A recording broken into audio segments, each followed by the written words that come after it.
The average first-time homebuyer is now 40 years old, and I think this is a huge problem because if you're in your 20s and 30s right now, this means that you're being told to wait instead of doing the one thing that makes most people millionaires, which is buying real estate. So if buying a home in 2026 is on your bingo card this year, this video is going to be for you. And listen, I'm not just some guy saying this who hasn't done it. I'm in it. I really see it every single day. I'm a real estate broker in the Chicago Northwest suburbs area, and I own a couple properties myself. And honestly, my primary goal as a broker is to help young individuals understand what it takes to own their own property so that they can take full advantage of the benefits that real estate has to offer. And so that's what this video is going to be about, a real simple plan to help you get in your first property and start building actual wealth. All right, so step one, before you even think about looking at houses, is you really do need to figure out what your numbers look like. And I mean real numbers, not just guessing based on what Zillow says. You need to talk to a real lender, not your friend, not the University of TikTok, not Reddit, a real lender. And if you don't have a preferred lender, I'm sure any real estate agent you talk to, like myself, has preferred vendors that you can work with. They're gonna look at things like debt, credit, any savings that you have, and then they will tell you what you can realistically afford. But listen, just because you get approved for, let's say, $400,000 doesn't mean you should spend it. That is how most people go house broke. Here's a rule that I follow and I tell all my clients to follow as well. Try to keep your housing payment around 30 to 35% of your income, and then also on top of that, try to have 3 to 6 months of reserves saved. Because let's be honest, stuff breaks, and I don't want you buying a house just to feel stressed every month. I want you to be stable. Also remember, it's not just the down payment. You are also paying for things like closing costs, which are usually a few percent of the purchase price. You're paying for the inspection, the appraisal, the moving costs.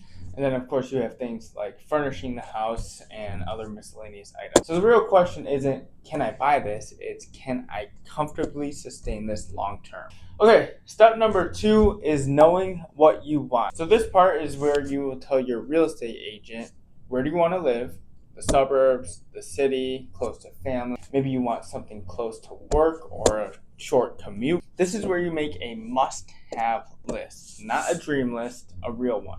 Because inventory right now, at least where I'm at, is pretty tight. And the reason that is because a lot of homeowners locked in rates in the 2s and 3s, and they're not moving, right? I wouldn't move if I had a 2 or 3% interest rate, let's be honest. So yes, you may have to compromise. Maybe it's not having the perfect kitchen. Maybe it's not having everything fully updated. And you can change things like the paint color or the carpet, but something that you can't change is the location.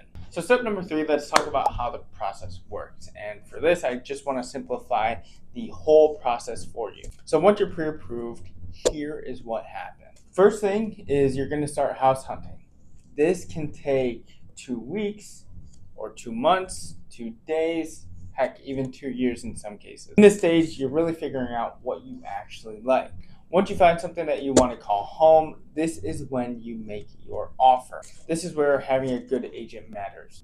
Because you're not just throwing out random numbers. What you're looking at is what similar homes sold for, how competitive the market is, asking what the seller wants. And sometimes in a market like we're in right now, you have to go over asking, but you don't want to go over value. All right, so you make your offer and then boom, your offer gets accepted. Now you are under contract. This is where you're going to put down something called earnest money, basically a good faith deposit. Then you're going to schedule an inspection, and you go into a period of what we call inspection and attorney review. This is where you find out what the actual condition of the house is. And yes, there may be some things wrong with the house. And in some cases, depending on your offer, you are able to renegotiate at this stage. Then once both attorneys sign off on the attorney letter and both parties agree on everything, then you go past the attorney inspection review, and now you are on the finance contingency. This is where finalizing your loan and the appraisal process will take place. Your lender is going to go to work with the underwriter and they're going to ask you for documents again, and again. This part is normal. They're just clarifying everything, so do not panic. Once everything checks out though, you get what's called a clear to close. Once you get the clear to close, your attorney will schedule your closing at the nearest title company. At closing day, pretty much, you sign papers, you get the keys, and you officially stop paying your landlord. So we're talking about what to do. Here's what not to do when you're buying a house. This is where you do nothing financially stupid. So don't buy a brand new car, open up new credit cards, finance furniture, quit your job, move a lot of money around. Honestly, while you're buying a home, just be boring. Seriously, your one job is to not mess this up. And that's really all there is to it. But now I want to talk about why buying real estate really matters. And I get it. Listen, everything feels expensive right now. People are spending more of their income on housing than ever. But here's what people don't think about, which is time.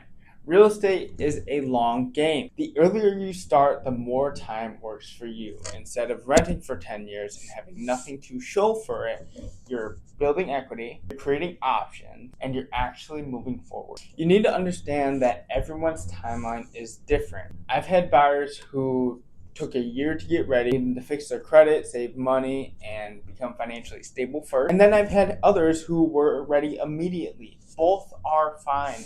The point is that it doesn't matter where you're at right now. The sooner you understand the process, the sooner you can actually act on it. So if buying in 2026 is on your bingo card, just to recap, you're going to talk to a lender. You're going to understand your numbers. You're going to build reserve. You're going to be realistic about what it is that you want. You're going to follow the process and don't do anything dumb under contract. That's it. So if you are in the northwest suburbs of Chicago and you're even thinking about buying in the near term, feel free to reach out to me. If not, talk to a local agent and lender where you are. By the way, if you're anywhere else besides Illinois, I work with wonderful referrals throughout most of the states. So feel free to ask or DM me for any referral that you may want to work with. Also keep in mind, if you're not in Illinois, your rules and process may be different than where I'm at. But again, wherever you are, just start the conversation with a local real estate agent or lender. And if you want to stay updated on things like the market, where interest rates are, opportunities of properties that are coming on the market, I send out a monthly newsletter breaking it all down. All you need to do is click the link in the description and you will have access to all of my resources. Also, if you're serious about getting started, there is a short buyer questionnaire down there too. My plan is to make a lot more videos like this, educating younger individuals on how the process works of buying and owning and investing in real estate. Thank you so much for watching and see you next time.